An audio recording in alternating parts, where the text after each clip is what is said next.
جارێکی تر لە شاری ئاشتی و لە شاری هەڵەبجەی شەهیدەوە سڵاو و ڕێز و خۆشەویستی ئێمەتان ئاراستە بێت. لە بەرنامەیەکی دیکەدا هاتوونەتە خزمەتی هاوڵاتیانی ئەم شارە و دەمانەوەی ڕابۆچوونی ئەوان جارێکی دیکە بۆ ئێوەی ئازیز و خۆشەویست بگوازینەوە. بەرنامەی ئەم جارەشمان لە پەیامی تۆوە لە شاری هەڵەبجە باسکردنە لەوەی ئایا لە ئێستادا گەڕانەوەی وەفدی کوردی بۆ بەغداد چ سوودێکی بۆ گەلی کورد هەیە؟ ئایا تۆک و هاوڵاتیەک پێت باشە کورد بگەڕێتەوە بۆ باوەشی بەغداد جارێکی دیکە و نەوتی هەرێم تەسلیمی بەغدا بکاتەوە و لە ژێر سایەی بەغدادا هاوڵاتیانی ئەم کوردستانە موچە وەربگرن و پڕۆژەکانیان بێتە بواری جێبەجەکردنەوە؟ باوزانی ڕابۆچوونی هاوڵاتیانی شاری هەڵەبجە چیە سەبارەتمان بێتە؟ ئایا پێت باشە کورد بگەڕێتەوە بەغداد و جارێکی دیکە ڕێکەوتنە لەگەڵدا ئیمزا بکات و جارێکی تر ئەوان موچە و پڕۆژەکانی هەرێمی کوردستان دابین بکەن؟ فەرمونون با بزانین ڕابۆچوونی هاوڵاتیان چییە سەبارەت بەم بابەتە. نەک دەنگۆڵبەتە وەفدی کوردی گەڕاوەتەوە بەغداد بۆەوەی کە جارێت ڕێکەوتنی لەگەڵا ئیمزا بکات و داهاتی هەرێمی کوردستان بنێرن لە ساحە حەفدە و موچە و پڕۆژەکانی هەرێمی کوردستان بچێت بۆ جێبەجەکردنەوە. پێت باشە؟ وڵی ئەگەر بەڕاستی بکرێ باشە، بەڵام هیچ شتێ بەڕاست نەماوە. ئێستا ئەم وەفدەی کە ئەڕواتە بەغا ئەگەر بتوانێت شتێ بکات لە مەسلحەتی کوردستانە بێ باشە، بەڵام ئەگەر هەروەکو جاران بێت هیچ نەتیجەیەکی نەبێ هەر نەچوونی باشترە. لە ئێستای وەفدی کوردی گەڕاوەتەوە بەغداد بۆ ڕێکەوتنێکی نوێ لەگەڵ حکومەتی بەغدادا. تۆ ڕابۆچوونی چیە لەسەر ئەمە؟ وەڵا ئومێدەوارین ڕێکەون ڕێکەوتنێک دروست بێ بۆ باش و وەزیژدا خەڵک باش ببێ، گوزەرانی خەڵک بەرەو باشی بڕوا. دوجار ئەگەر بڕیار هەگەڕانەوە بێ بە حکوومەتی مەرکەز ڕۆژە زووتر بکرێنەوەی کە کاتەکانی بەسەرا تێپەڕێ. ئێستا باشترین کاتە لەبەر گوزەرانی خەڵک زۆر خراپە، وەزی خەڵک باش نییە. ئەگەر بڕیاری زەسەر بەخۆی ئەدرێ بڕارەکە بدرێ زۆر باشتر ئیمڕۆ درێ باشە تاس بینی. باشە تۆ پێت وایە ئەگەر بودجەی هەرێمی کوردستان ئاڵنەوتی هەرێمی کوردستان بچێتەوە بەغداد جارێکی تر ئەو داهات بنێرێ بۆ کوردستان، پێت وایە وەزی خەڵک گۆڕانکاری بەسەرا بێت و جانی لێبێتەوە؟ کاری بەسەرایە و باشی شەبێ وەکو جارانیشی لێت. ڕێکەوتن لەگە بەغدایە بلای تۆ کارێکی باشە؟ شتێکی باشترە، بەڵێ کارێکی باشتری دەزانم. لە ئێستای وەفدی کوردی گەڕاوەتەوە بەغداد ڕابۆچوونی تۆ چێ لەسەر ئەم وەفدە و چیت هەیە لەسەری؟ وەڵا هیوادارم کێشەکانی هەرێم و بەغداد چارەسەر بکرێت بە شێوەیە کە قازانجێک ملەتی کوردی تیاد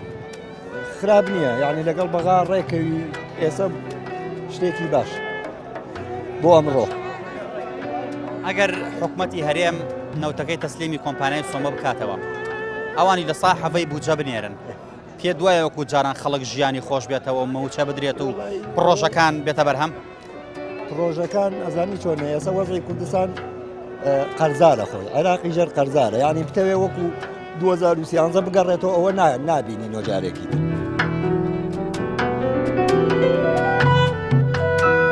بەڵام باشە ئەو بڕیارە لەگەڵا باشەیان بڕیاری سربەخۆیی ئابووری بدا بۆ ئەمڕۆ ڕێکەوتن بۆ ئەم وەختە. ئیتر دوایش بۆ بڕیاری سەربەخۆ خراپ نییە. وەفدی کوردی گەڕاوەتەوە بەغدا بۆچوونی تۆ چێ لەسەرەمە؟ وەڵایی بۆچینی من بۆ بەرژەوەندی کورد بۆ بەرژەوەندی تایبەتی و بەعزەیتر ئێستا پێویست ناکا کە لە ڕووی ڕاگەانەوە باسی بکەی، وازانم هەر کێشەی خۆیانە. چۆن یعنی کێشەی خۆیانە؟ ڕوونتر من تێگەشتم و ئەوەی من چونکە پێشتر کەسیان ئاگادار نەکردووەکە و وەکو میلەت وەکو لایەنەکان کە ئەو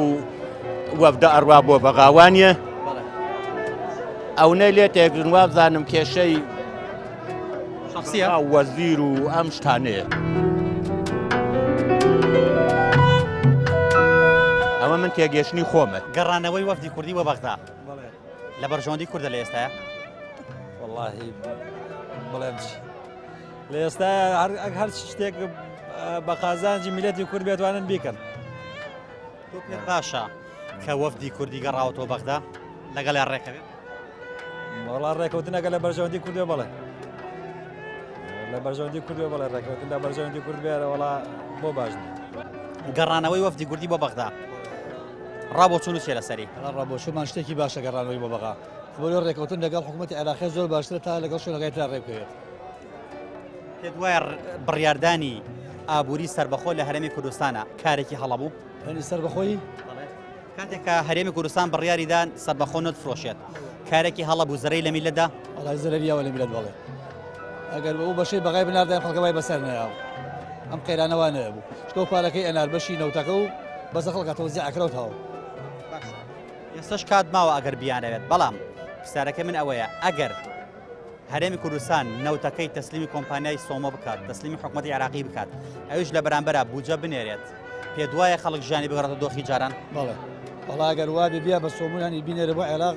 زۆر خەڵک ئیسپادی زیاتر لێگات تا بخۆی بەسەر بەخۆ بیفرۆشێت کەس نازانێت پارەکەی چی لە ئیسا بەزە وەختە بەغا بەشە بۆ جێ نێرێ و بەشێ بوومانەکە و بەڕێکوپێکی خەڵک ئەژیت کورد ئیسفادەی لێ بکات بە شەرتێ مەسلحەتی تاکە کەسی نەوێ مەسلحەتی بەرژەوەندی هەموو میلەتی کوردی تیاێت بەرژەوەندی میلەتی تیاابێ ئێمەش پێ خۆشحاڵین وڵای ڕێکەوتن لە هەموو شتێکا باشترە هەمووی دژمنی میلەتی کورد هەر هەمووی ئەوە تا نەخوێنەوار ئیش بۆ خوێنەوارە دۆزێتەوە وڵاتەکە وای لێهاتەوە نەخوێنەوار ئیش بۆ خوێنەوارە دۆزێت وەفدێکی کوردی گەڕایەوە بەغدا تۆ بۆ چوون و چێ لەسەر ئەمە تا چەند لە قازانجی کووردە وڵای ئیشمان بۆ بکەن چاکەی دریشمان بۆ نەکەنەوەی خۆیان نەزان گەڕانەوەی وەفدەکەیش بۆ بەغا بگەڕێتەوە تقریبان باش یعنی ڕێکەوتن لەگەڵ حکوومەتی عراقیدا خزمەت بە خەڵکەکەیێنێ بەڵێ ئەگەێنی لە ڕابردوودا هەرێمی کوردستان ئابووری سربەخۆی ڕاگەیان ئەم ڕاگەیاندنی ئابووری سربەخۆیە خزمەتی بە خەڵک کرد یاخود زیانی پێگەیان وڵای خزمەتی نەکرد ناوەڵا ئابووری حکوومەتی نێم ناوەڵان زەرری بە کوردگەیان کەواتە باشترین حەل ئەوەیە کە بگەڕێنەوە بەغدا بەڵێ باشترین حەلە لەگەڵ بەغاد وەڵایی هیچ باوەڕ ناگەم هیچ ئەنجامێکی بێ هیچ ئەنجامێکی وای نییە و هەمووی کات بەسەر بردنی من باوەڕم جاری کە باوەڕ ناکەم لەگەڵ عێراقا بکەین و یەک تاکە چارەسەر بۆ ئەو جیابوونەوەی جیابوونەوە بەڵێ باشە ڕاگەاندنی ئابووری سربەخۆ لەلایەن حکوومەتی هەرێمی کوردستان کە لە ڕابردووە ڕایگەیان سوودی بە خەڵەگەیان زیان بەتەکی زیانی گەیان هیچ ئامادەکارییان بۆ نەکردبوو بە تەکید ئەم قەیرانەی لێکەوتەوە کە خەڵک ئەوە تا بینە ئەم قەرباڵخێم تۆزە قەرباڵخێت تۆ سەیری بڕۆ بازاڕی ئەو بازارەکانی کە هیچ ئینێکی نییە لە بەرژەوەندی کوردی نابینم بەسەر لەبەر خاتری وەزیرەکەی خۆیانە لەبەر خاتری دوانیە بۆ گەڕابێتنەوە کە ڕێکەوتنێکی نوێ لەگەڵ بەغدا بکەن بۆ ئەوەی کە بودجێ هەرێم بنێرێت بۆ ئەوەی کە ئابووری هەرێم ببوژێتەوە باوەڕ ناکەم بۆ پێشتر ناچوون تا ئەمۆزعە ڕووی نایە بۆ پێشتر نەچوون هۆکاری چوونەکەمە لای تۆ چییە؟ متمانەی وشیار زێبارێ خاتری ئەو چوون؟ باشە ئەگەر حکوومەتی کوردی ڕێبکەوێت لەگەڵ حکوومەتی عراقیدا پێ دوایە جارێکی تر بودجێ هەرێم بگەڕێتەوە دۆخی جاران و خەڵک خزمەت گوزارەکانی بۆ پێش بێت و ژیانی بگەڕێتەوە دۆخی جاران پێم وایە باشترە بێ باشترە بێت هەر ئەمان کەڵکی ئەمە ئەخۆن وڵاتانی دراوسێ کەڵکمان ناخۆن هەر بەغا کەڵکی ئێمە ئەخۆن گەڕانەوەی وەفدی کوردی بۆ بەغدا تا چەند لە بەرژەوەندی کووردە دیارە دانیشتن و گفتوگۆ دایمەن هۆکارێکی باشە بۆ چارەسەری کێشەکان بەڵام ئەگەنێتێکی پاکی لە دوابی ئەڵبەتە ئێمە گومانمان لە تەوقیتی ڕۆشنی وەفدەکە هەیە کە لە حاڵەتی لێپرسینەوەی وەزیرەکانایە ئەگەر پێشتر وایە ئومێدێکی خێرمانە بۆ ئێستا ئیشاڵڵا ئومێدی خێرمان هەیە بەڵکو ببێتە هۆی چارەسەربوونی کێشەکان و نەمانی ئەم هەموو قەیرانەی بەرەوکمانی گرتوون ڕێکەوتن لەگەڵ حکوومەتی عێراقی لە ئێستادا کێت کارێکی باشە دیارە بەتاکید باشە چونکە دەرکەوت لەمە ئەم سێ ساڵە ئێمە خۆمان بۆ خۆمان ناتوانین خۆمان بژێنین و سیاستێکی اقتصادی و ینی فاشیلمان هەیە ئینشاءڵڵا هیوادارم ببێتە هۆ کاری ڕێکەوتن ڕۆشنیە مەفدە و پاشان چارەسەربوونی قەیرانەکان ئینشاءڵڵا وەڵا ئەگەر بە شێوازێ بێ کە بۆ هەموو میلەت بێت نەک وەکو وەفدێکی حیزبی وەکو وەفدێکی کوردی بێت ئەوە هەموو کورد ئیسفادەی لێ بکات بە شەرتێ مەسلحەتی تاکە کەسی نەوێ مەسلحەتی بەرژەوەندی هەموو میلەتی کوردی تیا بێت نەک تەنها تاکە حیزب و تاکە لایەنێک بڵێن ئیسفادەی لێ بکات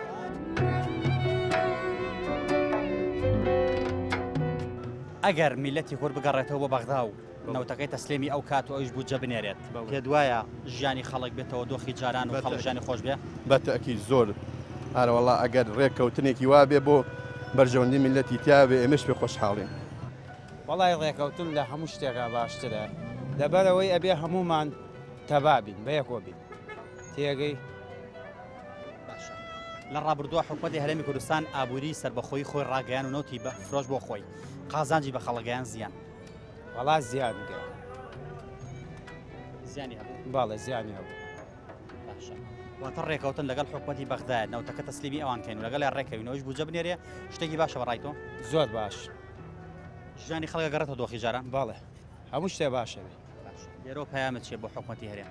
وەڵایی داوا لە حکوومەتی هەرێمی کوردستانەکەم ڕێکەوتن کا لەگەڵ هەموو کەسێکە نەک لەگەڵ بەغدا ئەوە ئەوە لە 2014 موچەی بوجەیان بڕێەوە لە بەغاوە ئەو وەزعی خەڵکی بینی لە ناو بازار یعنی وەزعی خەڵک زۆر خراپ کەواتە ڕاگەیاندنی ئابووری سربەخۆ لەلایەن حکوومەتی هەرێمی کوردستانەوە زیانی گیان بە خەڵک زۆری زیانی گیان یعنی هیچ ئیسفادەیەکی نەیان و بە خەڵک ئەوە تا حکوومەتی هەرێمی تا ئێستا قەناعەتم نییە شتێکی زۆر باشی کردی ینی کە بڵێ باش وەکو ئەوەی کە ئەم ئابوورێکە ڕایگەیاندووە ڕێکەوتن لەگەڵ حکوومەتی بەغدایە نەوتەکان تەسلیم کەین و ئەویش لە بەرامبەرە لە سەدا حەفدەی بوجەما بۆ بنێرێ پێت وایە ژیانی خەڵک بگەڕێتە دۆخی جاران هەر ئەمە بەراورد کە ئەم وەزعی ئێستا بەراورد کە بەرامبەر بە وەزعی کە ئەو کاتەی بوجەیان نردوو ئێستا کە نایبرێت زانە ئێستا وەزعی خەڵک چۆنەوە کاتە وەزعی خەڵک چۆن ڕێکەوتن باشترین حەل زۆر باشترە یعنی تۆ ئەگەر نەتوانی خۆ میلەتەکەی خۆی بۆی بەڕێوە کاتە باشترە کە بڕۆیتەوە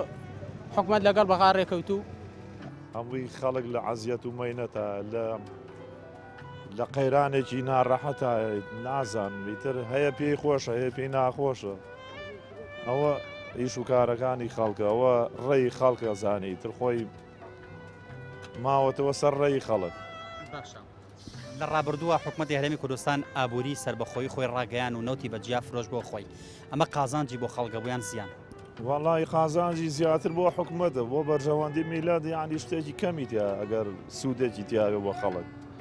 خەڵک هەر زەرەڕۆمەندە و هەر لە عەزیەت و مەینەتە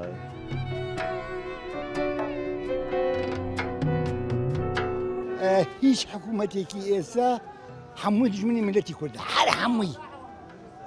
بۆچی ڕۆژتە بۆ بەغا چێ و توێتی چێ بۆ بچ کوردی چێ ڕۆژتە وەفدی هەرێم گەڕاوەوە بەغداد لە ئێستاە لە قازانجی میلەتی کوردە وەڵاهی تا لەسەر بەغا بووین وەزعەکە باشتر بوو جگە لە نەگوەگەوەی کە خۆیان ئابووری خۆیان ڕاگەان ئەو وەزعی بازارەکەی بینی کاسب کارێ بابەرەوە نەک حکومەت وەزعی بازارەکە ئاوای لاتەوە کەس پارێ بێنی هەر کاس پێ بگەی لە 1000 نەرزیاتر بێ یەک کەس ناچە بەلایە ئیش لە خوار هەزارێ بە 250 بێ بۆی بیدە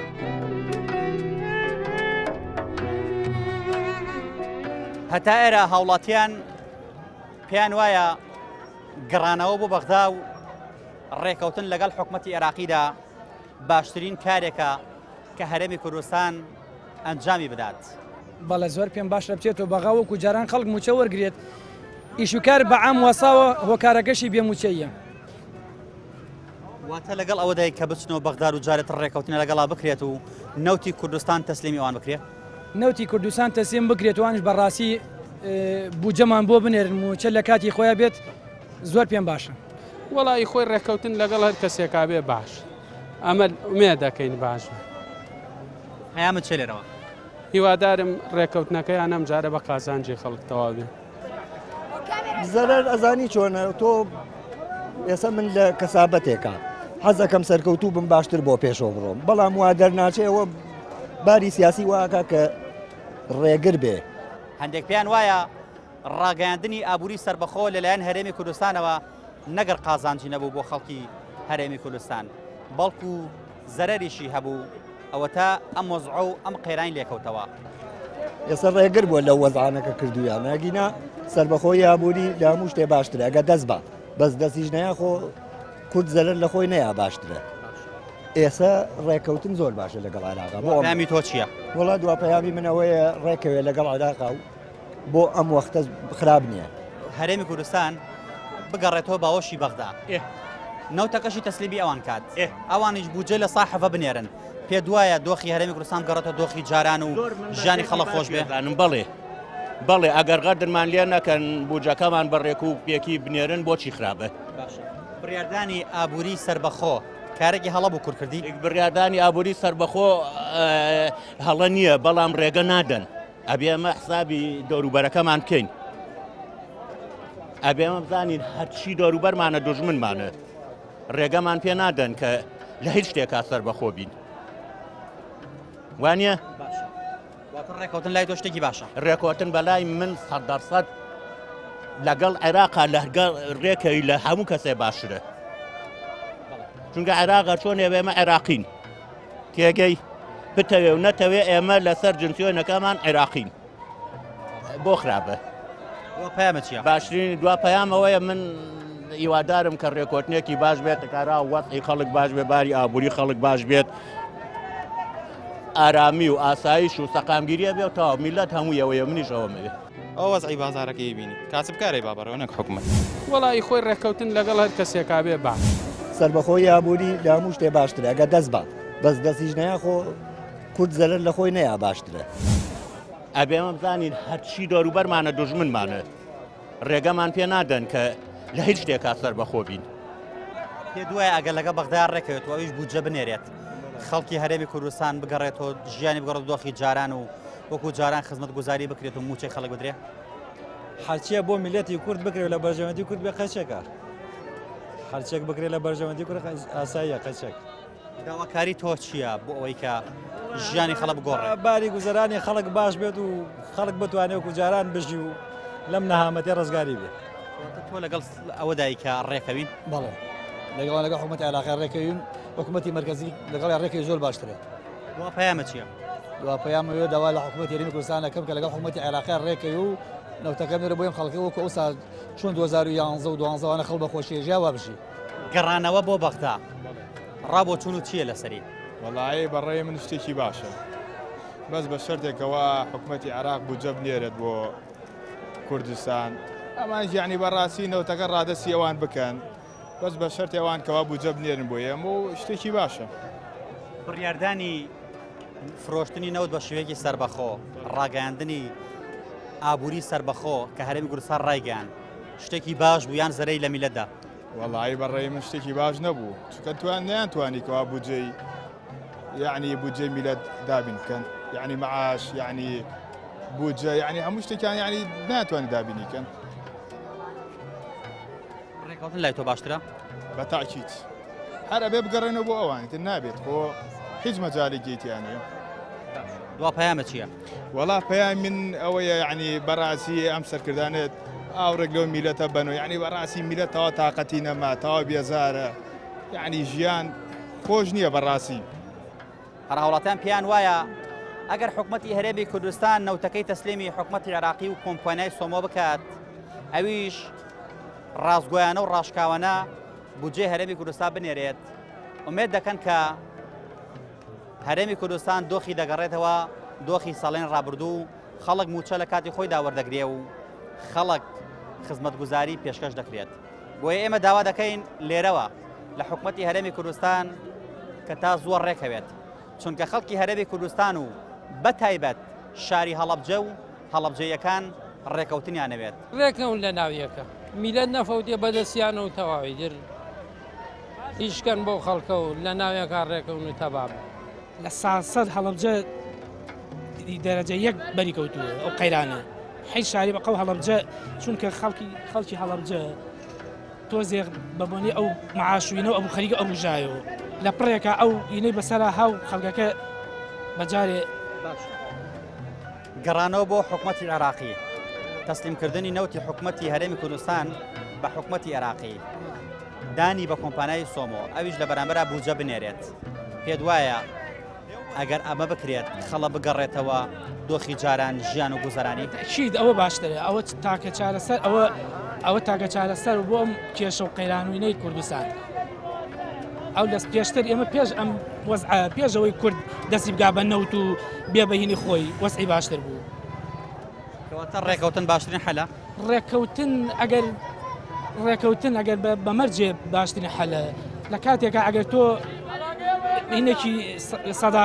سەداسەد زمانەتی ئەوە بکرێت کە جارێکی کە حکوومەتی عێراق ڕێکەوتنێکی سەرتاسەری بکاو بەگەر کەسانێکی دڵسۆز بیکەن ئەوە باشە بەس ئەگەر بە نوعێ بێ وەکو ئیسا بۆ بەرژەوەندی حیزبیە.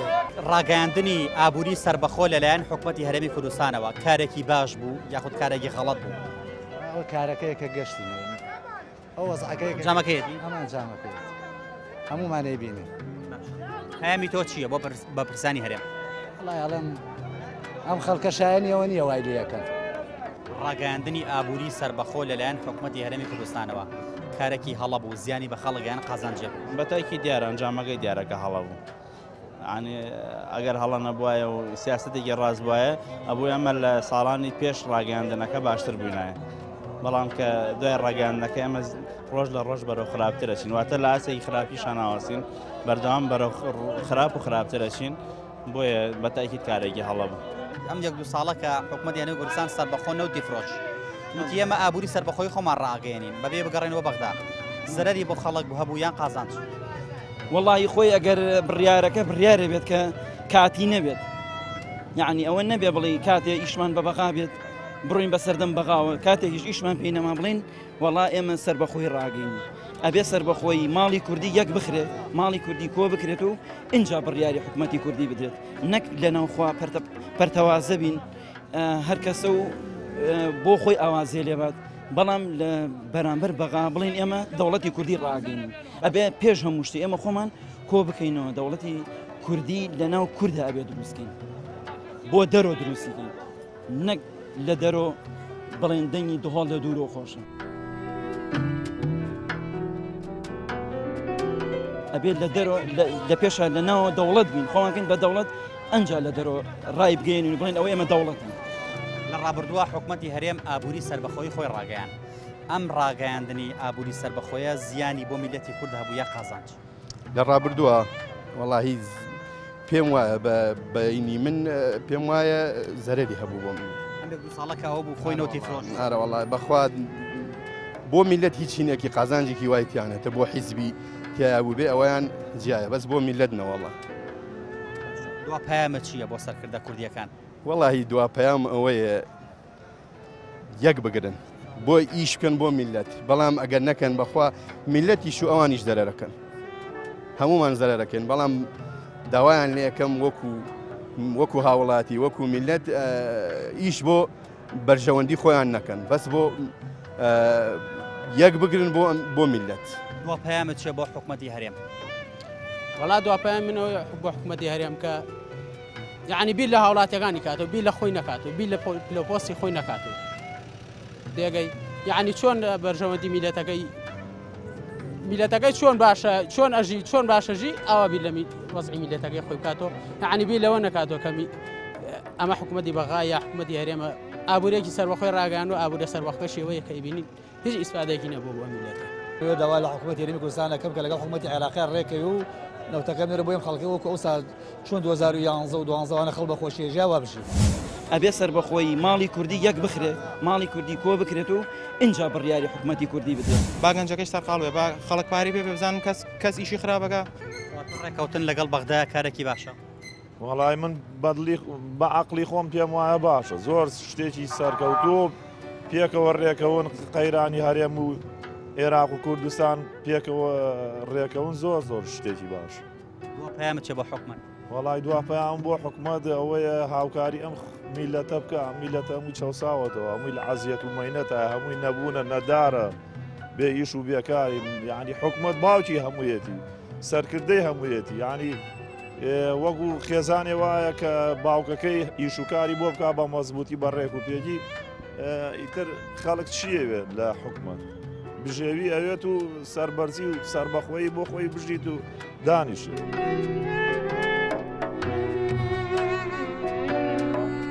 ڕاگەاندنی ئابووری سەربەخۆ لەلایەن حکوومەتی هەرێمی کوردستانەوە کارێکی هەڵە بوو زیانی بە خەڵکیان زیانی بە خەڵکیانەوە تاکید تا بوجەکە لە بەغاوە هاتوونیان بڕی بوو هەموو 24 ڕۆژارە پاریانەیە کاکە خەڵک پارێ بێ بوو ئارەوەڵە ئەوەنەمان پارە لە ماڵەوە وەرگرت ڕۆڕەش بووینە ساتین کاس پێکەین کەس پارێ بێنەماوە کەواتە ڕێکەوتن لەگەڵ بەغدایە حەلێکی باشە میلەتی کورد پێشتر باش بوو باشە نەک خۆیان دەستکەن بەنەوە فرۆشن ئەوە باش داواکاری و چییە لە وەفدی کوردی و لە بەرپرسانی هەرێم وڵی داواکاریمەوەیە کە ئەڕۆن ئەم وەفدانە ئەڕۆن ئیسە ئەم وەفدەی کە ڕۆشتووە بۆ هین ئەڵێن گوایە بۆ ئەوەیە ئەم متمانەی کە لێپرسینەوە لەو شار زێباریە کرێ ئەم وەفدەی کە چووە سەرۆکایەتی نەچیوان بارزانانی بۆ ئەوە چووە کە زەخت یەکەم کاتۆ لەسەر ئەوە و ئینا قەت بۆ ئەوە نەچووە کە کێشانە چارەسەر بکە داوام لەوەیە بە هینی حیزبی نەچون لە بەرژەوەندی خەڵک بچن ئەگەر حکوومەتی هەرێمی کوردستان نەوتەکەی ڕادستی کۆمپانای سۆمۆ بکات باشە ئەویش ڕاشکاوانە بودجێ لە ساحەوە بنێرێ بۆ هەرێمی کوردستان پێ دوایە ژیانی خەڵک بگەرێتەوە دۆخی ڕابردوو بەدڵنیاییەوە ئەگەر نێتپاکی لە هەردوو لە هەبێ بە تاکید ئەوەی کە لای حکوومەتی هەرێمە ڕادستکردنی نەوتەکەی ئەوەشی ئیلتیزامی حکوومەتی بەغایە وەکو خۆی جێبەجێ بکرێت بە تاکید ئەگەر نەگەڕێنەوە لە 100% حاڵەتی پێشمان لە 180 کێشەکان چارەسەر پەیامە چیە بۆ وەفدی کورد و بۆ سەرکردەکانی کورد وڵات تەنها پەیامەوەیە کە مەسلحەتی هەر چوار پارچەی کوردستان و ئەم باشووری کوردستانی باشوور بە تایبەتی لە بەرچاو بگرن واتە نەبێتە ڕۆشنی وەفد لەبەر بەرژەوەندی کەسێک یا چەند کەسێک نەبێت تەنها لە بەرژەوەندی هەموو خەڵکا بێ بۆ ئینشاءڵڵا بتوانین بەنێتێکی پاکەوە کێشەکان چارەسەر کرد کاتێک کە هەرێمی کوردستان وتی ئێمە سەربەخۆ نەوتە فرۆشین نەوتەکەشی فرۆشت قازانجی بە خەڵک گەیانیان زیانی هەبوو نەخێر بوو بەهۆی زەرەر و بوو بەهۆی نەهامەتی و دەردەسەری بۆ چینی میلەتی کورد بڵین ئەوەی کە لە خوارەوەی بڵین بەڵام وەکو مەسئولین و وەکو حیزب ئیسفادی زۆری هەبوو بۆ حیزبەکان بۆ مەسئولین بەڵام ئەوەی میلەت بێت لە خوارەوە بێت ڕەشوڕوت هەمووی زەرەرۆمەند ڕابردوو پێشتر کە تا بەدەست سۆماوە بوو بڵێن نەوتەکەمان سۆمای فرۆشت ژیانی خەڵک زۆر باشتر بوو لەوەی کە کورد خۆی سربەخۆی نەوتی ڕاگەیان ئێسش پێم باشە مەسلحەتی کورد چۆنە وەفدی کوردی ئەوە بکات پەیامە چییە؟ دوا پەیام ئەوەیە داواکارم لە هەموو لایەنەکان قسەیان یەکخەن لە ناو خۆیان ئەنجا بڕۆنە دەرەوە وەکو وەفدی کوردی نەک وەکو وەفدی حیزبی نەڕۆنە دەرەوە اینجا دوا پەیامیشم هەم دیسان ئەوەشە داواکارم چی مەسلحەتی کوردی تایە چی باشە بۆ میلەت ئەوە بکرێت پەیامە چییە بۆ بەرپرسانی هەرێمی کوردستان وڵی داوا لە بەرپرسانەکەم کاکە ئەم گەنجانە هەمووی بەتاڵە گەنج لە بەتاڵیا کەت نێنێتەوە بانەڵێ دوای گەنج و ناوداعشەوە گەنج و دزیگر گەنج و ئەملا ئەولا بێنە دامەزرێنە بێنە کارگەی بۆ بکاتەوە بێنە ئیشی باتێ با گەنجەکەش سەرقاڵ بێ با خەڵک پاری پێ بزانم کەس ئیشی خراپەکە لە بەتاڵەوە هەموو گەنجین کردووە گەنجەیە تاسی شەویە لە یادانیشە جگەر ئەخواچێ بەم لایچە مەشروب بەخواچێ خەری دەسەیادە نێرگە لە کاکە کەس پاری پێنیە کەسیشی پێ نییە هێشتا باشە وەزعەکەەوە ئاڕابڕێەوە ئەو خەڵکە بخاتە سەر ئیش بکاتەوە بۆ خەڵک معاشی خەڵک با خەڵکیش لە حکومەتەکە ڕازی بێ ئەمە حکومەتی خۆمانە بەڵام کە دەستیان گرۆ بەنەوت فرۆشن حاڵی خەڵکە لە جیاتیەوەی باش بێ قڕکراوە بەسەری کەس پارێ بێنەوە هەمووی یەکسان بوو ئەوە تا نەخوێنەوار ئیش بۆ خوێنەوارە دۆزێتەوە وڵاتەکە وای لێهاتۆ نەخوێنەوار ئیش بۆ خوێنەوارە دۆزێتەوە هاوڵاتیانی شاری هەڵەبجا ڕاوەچوونەکان وەها بوو کە بەڵێ گەڕانەوە بۆ بەغداد و ڕێکەوتن لەگەڵ حکومەتی عێراقی کارێکی باشە و خزمەت بە هاوڵاتیان نەگەیەنێت چونکە لە ڕابردوودا کە بوجە لەلایەن حکومەتی عێراقیەوە دەنێنرا خەڵک ژیانی زۆر خۆش بوو هەرکە حکومەتی هەرێمی کوردستان ئابووری سەربەخۆی ڕاگەیان و خۆی بە جیانەوتی بۆ خۆی فرۆشت ئەم وەزع و ئەم قەیرانەی لێکەوتەوە کە ئێستا خەڵکی تێدایە بۆیە خەڵکی بەگشتی داواکارن ڕۆژێ زووتر لەگەڵ حکومەتی عێراقی لە بەرژەوەندی میلەتی کوڕ ڕێک بکەون بۆی ژیانی خەڵک خۆشتر بێت بۆی ژیانی خەڵک بگەرە دۆخی جاران بۆی بەتاڵی کۆتایی بێت بۆی بێئیشی کۆتایی بێت بۆی نەدامەزراندنی گەنجەکان کە زانکۆ پەیمەکە تەواوەکەن کۆتایی بێت و دامەزرێن ئیشیان دەستکەوێت ئێمە ژیوادارین پەیامەکانی هاوڵاتیان لە شاری هەڵەبجەوە بگاتە بەرپرسانی هەرێمی کوردستان و لەگەڵ حکومەتی عێراقیدا ڕێک بکەون بۆی کە ژیانی خەڵکی ژیانێکی شایستە و شەرەفمەندانە بێت لە شاری هەڵەبجەی خۆشەویستەوە پەیامی ئەم جارەشمان کۆتایی هات تا پەیامێکی تر هەموو لایەکتان بەخوای گەورە ئەسپێرین خوای گەورە پشت و پەنای هەموو لایەکمان بێت